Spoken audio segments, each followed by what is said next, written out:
responsibility, or it's like to be a reactive person obviously is a detriment in any situation. um, but we're asking individuals to be the first ones to own up to whatever it is that the personality self has been defeating in us, so that responsibility towards the world can actually be, I don't know, just fulfilled. We all have a responsibility towards the world, and as we become more individually expanded, we're actually doing that for the world. And it just is, to be the first one on the spot, always sounds like a good thing. Well, not if you're reactive. And I think that really is a great way to speak to some of these charlatan, cultish groups that they feign spirituality. Of course, they have some, true spiritual principles ingrained in what they're saying, but they're misleading people and allowing individuals to remain in a largely reactive state. So they're the first responders, but they're the first reactors when it comes to that. And I think when you're talking, Marcia, you just said, like, did you just say January through March we actually have a blank slate?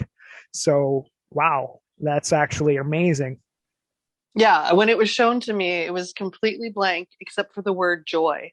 And I was shown, like, it's up to you. You write it now from January through March. And then from March onward, that becomes what is.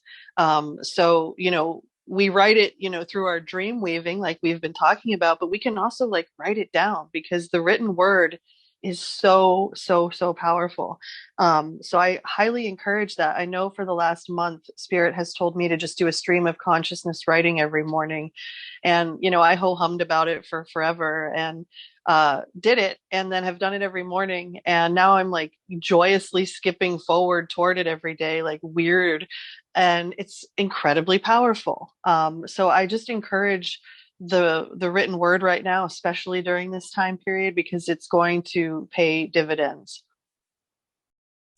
Yeah, that's like golden advice. And we're talking about dream weaving, so it could be said to maybe just keep a little journal next to your bed for these dreams. When you're having them, you can kind of weave together what's happening between your meditations and your dream states, sleeping dream states, that is. And you'll find that there's tremendous nexus. I mean, just literally mind blowing nexus, of course. But the whole point of doing that actually allows you to transcend the mind, because the mind can't even fathom how that operates. So you have to literally set aside your personality self to be in that mode. And what a great habit to cultivate, because when you go out into the world, you have to use your personality. You're forced to. You're a person with a name. You've got to talk to people. You've got this, background and all of that. So you're going out there and using it, but you're cultivating this witness perspective to everything that's going on, because you've been cultivating that towards your dreams and towards what's coming through you in your journaling process. So just golden advice on that. And I ho hum on that all the time. I generally wait till I feel really constricted about something before I'll journal. Wretched. But it's always cathartic once you really drip all of that out on the paper. And you're saying do it proactively, where it's like, hey, going for a run, do it every day, you actually look forward to it after a while. Or same circumstance. Absolutely. And getting back to this whole like starting over this blank slate concept, I love the chat. The chat brings me great joy. The lyrics here from Chris Stapleton during this part of the reading were, "This road rolls out like a welcome mat to a better place than where we're at." So this feeling, like we talked earlier, that the human spirit, the human soul is like dunzo with whatever this whole shenanigan has been. And we might not all be conscious of that yet, but at a deeper unseen level that has already taken place. And the next lyrics were, "We can jump in the water and see what floats." And I think that's really important, because the old navigational system where we efforted, we like visioned what we wanted and we efforted, or we made our little vision board, whatever, that doesn't work anymore, and it hasn't really worked in the last 10 years. It's really now about felt sense dream weaving, actually living as if you are in the space that you desire. So if you desire a different or a better home, what does that feel like? What does it feel like when you step out of bed in the morning? What does it smell like? What does your kitchen look like? What are you cooking? What are you wearing? What do the clothes feel like on your body? All of these things are how we bring the next reality that we desire forward. If we're just like, I really want that, my life sucks, like I don't have that. Well, we're always not going to have that, because we're continually creating this delta through our victim consciousness.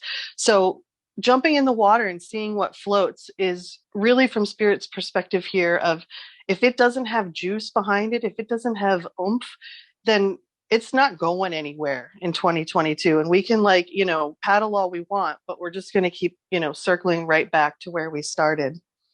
So the very last lyrics here were, honey, for once in our life, let's take the chance and roll the dice. So once again, getting back to this creator archetype, that we're not here to just be ingesting and consuming a reality that is being laid out for us, that we actually came here to experience with multi-sensory parts of ourselves what it feels like to be human on earth. And it doesn't involve giving our inner authority over to anyone, government, religion, Hollywood, friends, it doesn't matter.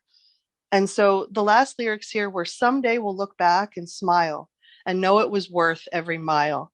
So this feeling from soul that, while the last 2 years have been a slog, and even longer for many folks who have been awake and aware for some time, that there is a reward on the other side of this, that we have already won in soul. We are just waiting for it to present itself in the physical. And if we're looking to the physical as our gauge as to like where we're at, we're backward. We have to go with our inner sight, and the outer sight takes second to that. So spirit had talked in other calls, like the light reality is prime reality moving forward.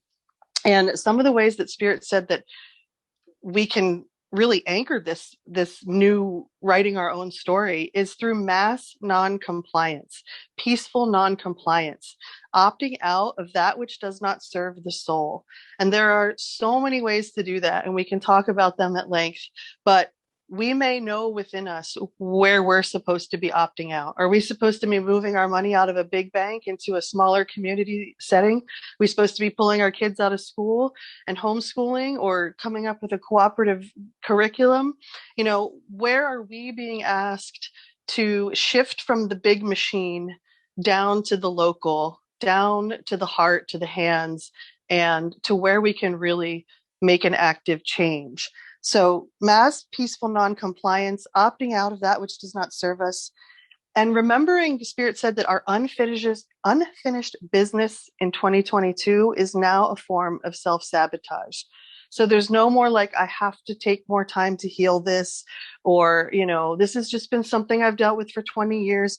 Spirit's like, no, unfinished business is now just self-sabotage. It's a poo-poo dangly, it's no longer. Spirit said, even stumbling forward is better than holding back now. Do not quit right before the finish line. And it's not in our best interest to stall or procrastinate. Tom and I talked about, not staying on the vine so long that you ripen and just get rotten. This feeling that we have to step up, this responsibility is now, being called upon us and out of us. Laughing at the chat again. So here Eddie Vedder came in with the lyrics, it's a mystery to me that we have agreed to which we have agreed. Society, crazy indeed. I hope you're not lonely without me. So once again, this feeling that we don't have to participate. In fact, the only way this ends, it's not going to end by the government simply being like, okay, guys, back to partying. Like, no, we decide that it ends. We choose otherwise. We create a different path, and we do so by feeling our way through life. We can no longer use the mind. It simply does not have the capacity. It is now inner sight more important than outer sight. And we do that by going inward, through meditation, through being in nature, through dancing, singing, laughing, being with our soul companions. And if we don't have those soul companions, knowing that this is the year that we can really draw them in both online and in the physical. So asking, putting that prayer out, say, I'm ready for my people. Show me where to be. And then actually move, like get up off the couch or off the chair when the impulse hits you. You know, maybe it's the bank, maybe it's the grocery store, the park.